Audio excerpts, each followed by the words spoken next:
spirit of watercolor. And in my last video I mentioned that I would take a little break for Christmas.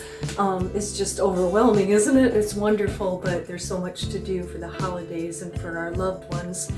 But I'm back, and like I mentioned, I want to start to look at something that will involve watercolor but also involve some drawing. A little different subject. We've been doing a lot of landscape. I've been so drawn to landscape over the pandemic. I was outside so much. And now that we're back we're back out in the world more, I thought, let's do this. So in my last video, you might have seen that, and this might be glary, so I apologize because these are in frame here. It's even a little dusty from being down here. My daughter wants this painting, and I'm gonna have to give it to her at some point. But it's a dancer that I did, and I did the figure, and we're gonna draw in the figure as much as you need to do a dancer. I call them dancers because mine are in motion. They're in some dance position. You could just do a human walking or sitting, leaning, but you want to find a photograph, okay? And then something that you like and that has human form. And we're going to pick one. I'm going to show you one that I'm going to use. Here's another one. Again, this is in wrapper, so it's not framed, but it's going to have some glare to it. But just wanted you to see these, and the fact that you have this dancer in a dance position, but it's very abstract. Mine are more about the color, a lot about the atmosphere, which allows us to do the free-flowing watercolor around the dancers. I'll show you one more just because these are, well, this one's in the other video that I just did. And again, it's very dusty, but I'm sorry about that, but maybe that won't show. And then just again, atmospheric, limited information on the dancers. I don't get into detail. You can get more into detail, absolutely, if you want to draw more in the eyes and the fingers and toe or whatever, you know, but it's up to you. But in mine, I feel like they may be a little easier for people because I'm not putting all that in. It's just more of a impression of a human.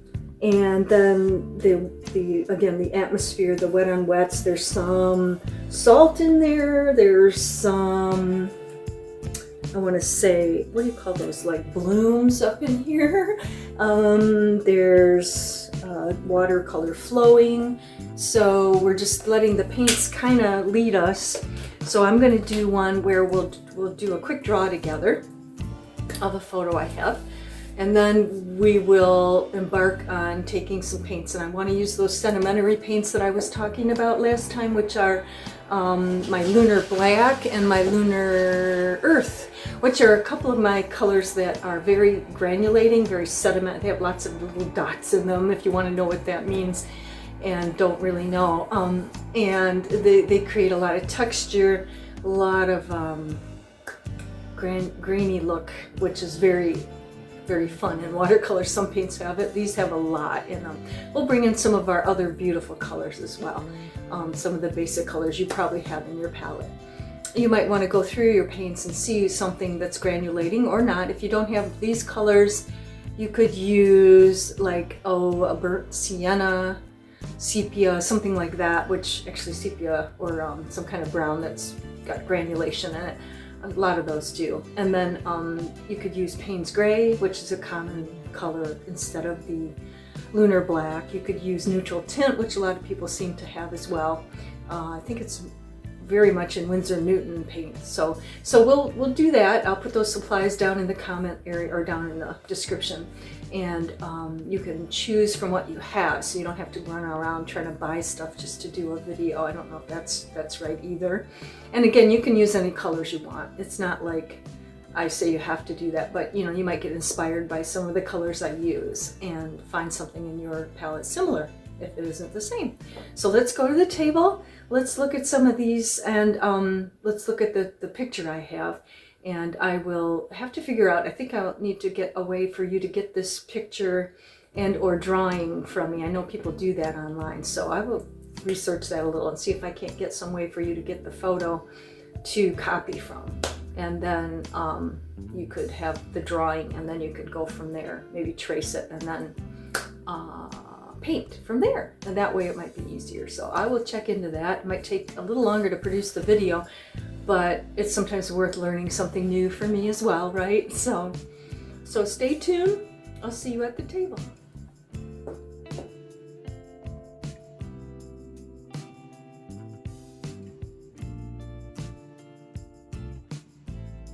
As I've mentioned before, these are the two colors I was talking about, Lunar Earth and Lunar Black.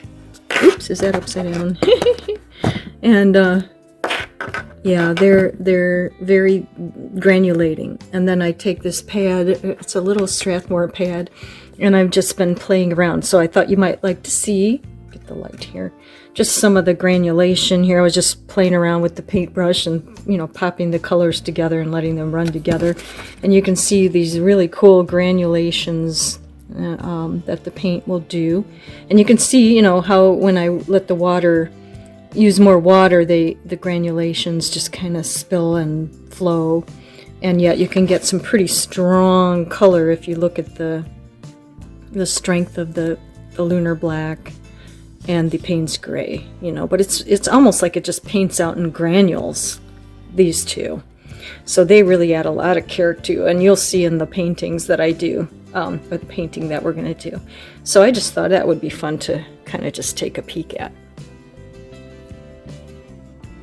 Okay, so I put my paper on this back of this pad so you can see it better. And then this is the drawing again, and I'm just looking at this painting, and I'm sorry, this photo of a dancer, and I want to get, you know, she's going to be off to the side here, kind of over here, okay, because I need to get her, and sometimes I do this, I just kind of think about where I want it to place everything before the lines start happening. Her arm's going to be coming from here. You know, you want to make sure her entire body, her foot is way up here. Isn't that amazing? And I want that way up here. Okay, so let's do some drawing here. She's got a beautiful dance position, which is the thing I love to do. If you want just someone sitting or standing or walking or running, I mean, it's what do you love to do? Maybe it's all about walking. Okay.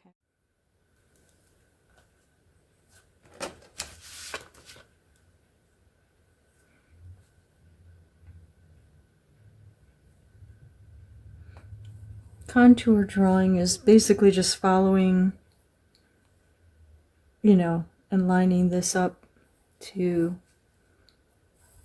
and they often say when you're contouring not to even look at your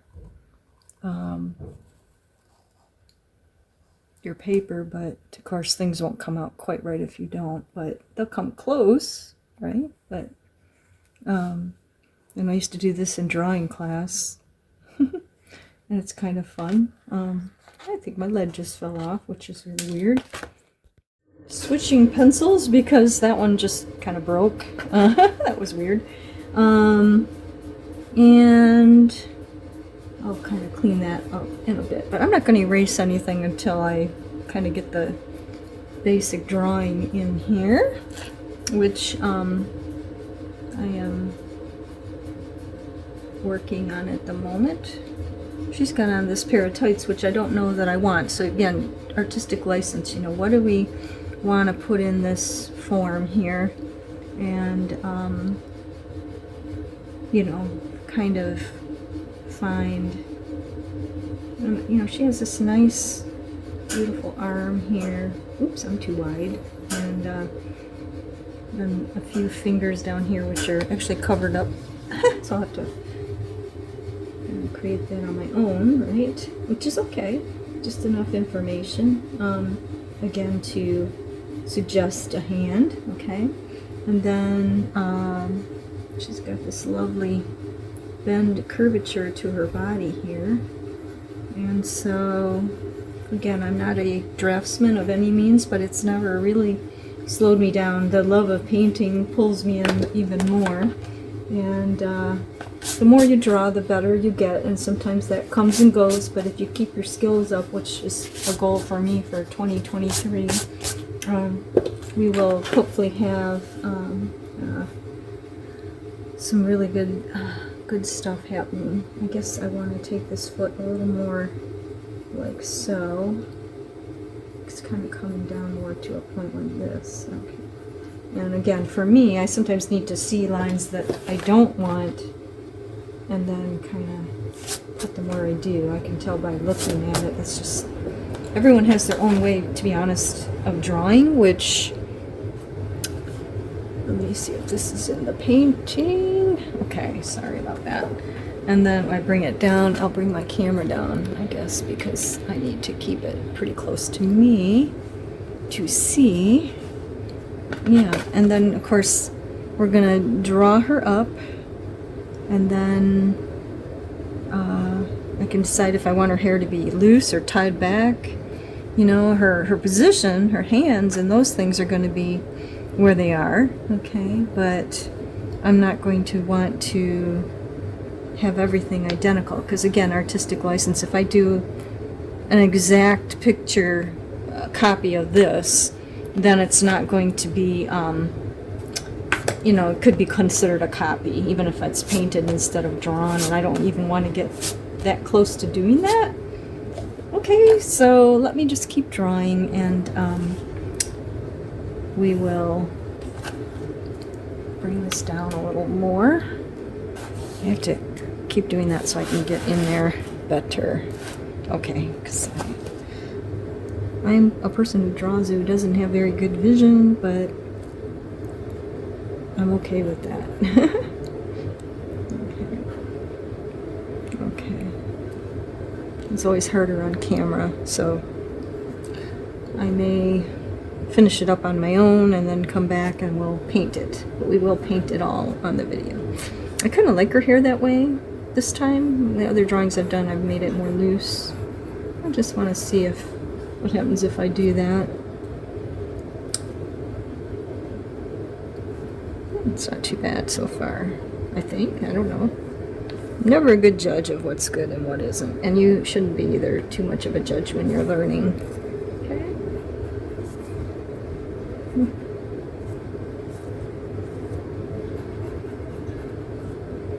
And again, the painting will take on, and the drawing too, its own life, the way it wants to be. I'm hoping I'm not too far away. For distance and proportion matter as well.